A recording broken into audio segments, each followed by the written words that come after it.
Como em toda a história da humanidade e segundo minhas tradições familiares mais profundas, o dom essencial da história tem dois aspectos: que no mínimo reste uma criatura que saiba contar a história e que, com esse relato, as forças maiores do amor, da misericórdia, da generosidade e da perseverança sejam continuamente invocadas a se fazerem presentes no mundo.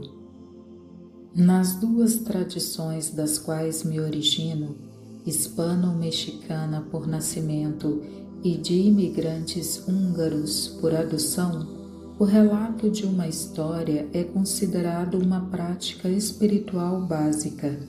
Histórias, fábulas, mitos e folclore são aprendidos, elaborados, numerados e conservados da mesma forma que se mantém uma farmacopeia, uma coleção de histórias culturais e especialmente de histórias de família, é considerada tão necessária para uma vida longa e saudável quanto uma alimentação razoável, trabalho e relacionamentos razoáveis.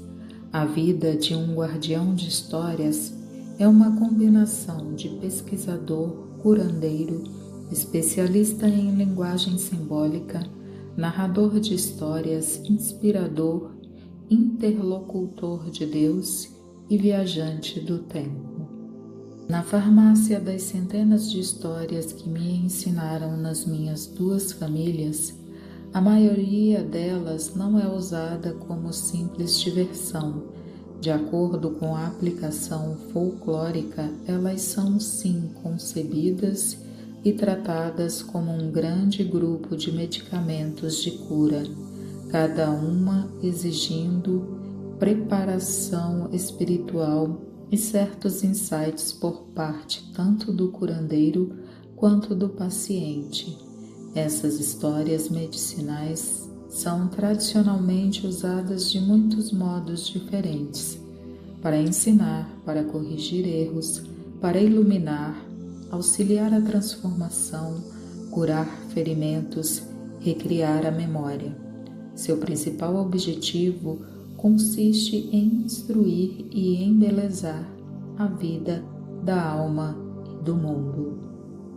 É preciso que se saliente também que muitos dos remédios, ou seja, histórias mais poderosas, surgem em decorrência de um sofrimento terrível e irresistível de um grupo ou de um indivíduo, pois a verdade é que grande parte da história deriva da aflição. Neles, nossa, minha, sua, de alguém que conhecemos, de alguém que não conhecemos e que está distante no tempo e no espaço.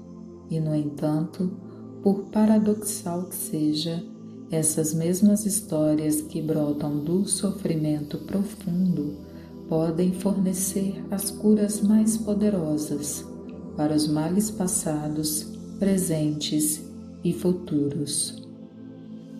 Como os sonhos noturnos, as histórias costumam usar a linguagem simbólica, evitando, portanto, o ego e a persona para chegar direto ao espírito e à alma que procuram ouvir as instruções ancestrais e universais ali embutidas.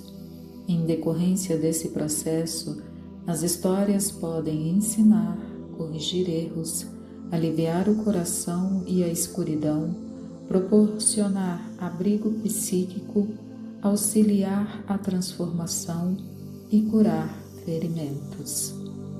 As histórias que as pessoas contam entre si criam um tecido forte que pode aquecer as noites espirituais e emocionais mais frias. Portanto, as histórias que vêm à tona no grupo vão se tornando, ao longo do tempo, tanto extremamente pessoais quanto eternas, pois assumem vida própria quando são repetidas muitas tantas vezes. Seja a sua família velha, jovem ou ainda em formação, seja você amante ou amigo, são as experiências compartilhadas com os outros e as histórias que se contam depois sobre essas experiências, além daquelas que se trazem do passado e do futuro, que criam o vínculo definitivo. Não existe um jeito certo ou errado de contar uma história. Talvez você se esqueça do início, do meio ou do final, mas um pouquinho de sol nascendo através de uma pequena janela também anima o coração. Por isso, adule os velhos resmungões para que contem suas melhores lembranças.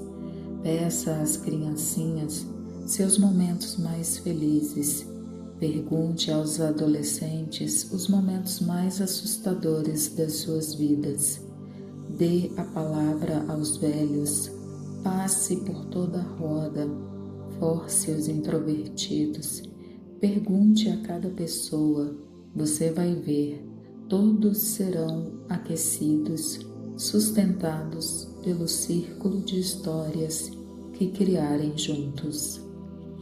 Embora nenhum de nós vá viver para sempre, as histórias conseguem, enquanto restar uma criatura que saiba contar a história e enquanto, com o fato de ela ser repetida, os poderes maiores do amor, da misericórdia, da generosidade e da perseverança forem continuamente invocados a estar no mundo, eu lhe garanto que será suficiente.